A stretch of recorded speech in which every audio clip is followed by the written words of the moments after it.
The word jihad is mentioned in the Quran about 41 times. The words mercy, peace, and compassion are mentioned about 355 times. Yes, come in. Come on in, Riaz. Sit down, please.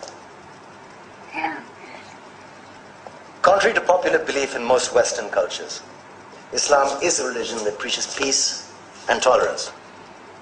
Yes, Patricia. If Islam truly is a religion that preaches peace, then how come the world's most troubled spots, the West Bank, Afghanistan, Pakistan, Iraq, they're all plagued with Islamic terrorism? Well, that depends on your definition of terrorism. Some might argue that the U.S. invasions of countries like Iraq and Afghanistan are also acts of terrorism. No, those were acts of war to get rid of despotic regimes. Or a means of getting at a country's oil. Conspiracy theories. Well, may I? Yes, please. Go ahead, Riaz. Mr. Khan is right. I mean, if we're talking about terrorists, the world's biggest terrorists are the white superpowers. Come on now. No, really, stop and think about it. Explain 9/11. Okay. Do you know how many people died in the Twin Towers strike? Around 3,000. And do you have any idea how many people died in the bombing of Afghanistan? Take a wild guess. More than 15,000 people died. And that's just conservative figures. About 50,000 tons of explosives were dropped on innocent civilians.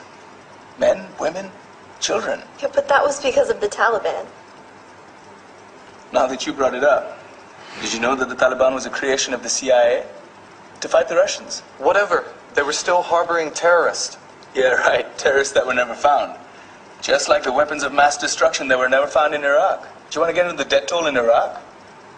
500,000 civilians and counting. And what do Britain and America say when they don't find these weapons? It's simple. They just say sorry.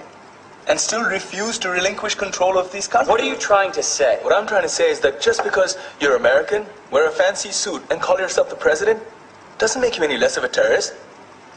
I'm saying that if you don't stop meddling in other people's countries, you will face a backlash. If Muslims like you feel that way, then why don't you get out of our country? We will. As soon as you promise to leave ours.